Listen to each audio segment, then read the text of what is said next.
යාළුවෝ ගැන මොනවද හිතෙන්නේ උඹට? යාළුවෝ යාළුවෝ හොඳයි ඉහලං යන කුඩයක්ය ඉස්සර උනොත් ඇරලා යන පිරිසක්ය.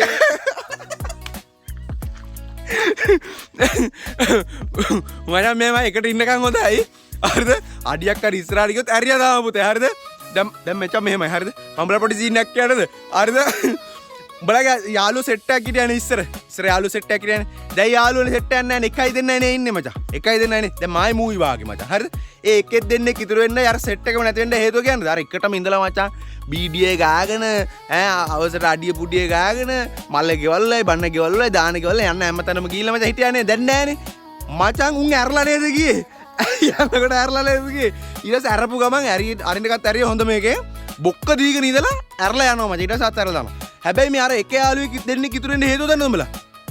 මචං හේතුව තමයි දැන් මායි මූවි කියන්කෝ. මායි මූවි අය පට්ට යාළුවෝ දෙන්න නෑ. අය සුපිරි තමයි. හැබැයි මචං මන් දන්නවා මූ මුලේ ඉඳන්ම මට අරිනවා කියලා. හරිද? නේ බුද්ධිකා. හරිද? මූත් දන්නවා මං අරිනවා කියලා. හරිද? අපි දෙන්න දැනගෙන ආශ්‍රය කරනවා. අනිත් ඒවා මචං දන්නේ නෑනේ අරිනක. ඊට පස්සේ යාළුකම් නැති වෙනවා. අපි දෙන්න දැනගෙන ආශ්‍රය කරනවා. ඒක තමයි මචං සිද්ධිය.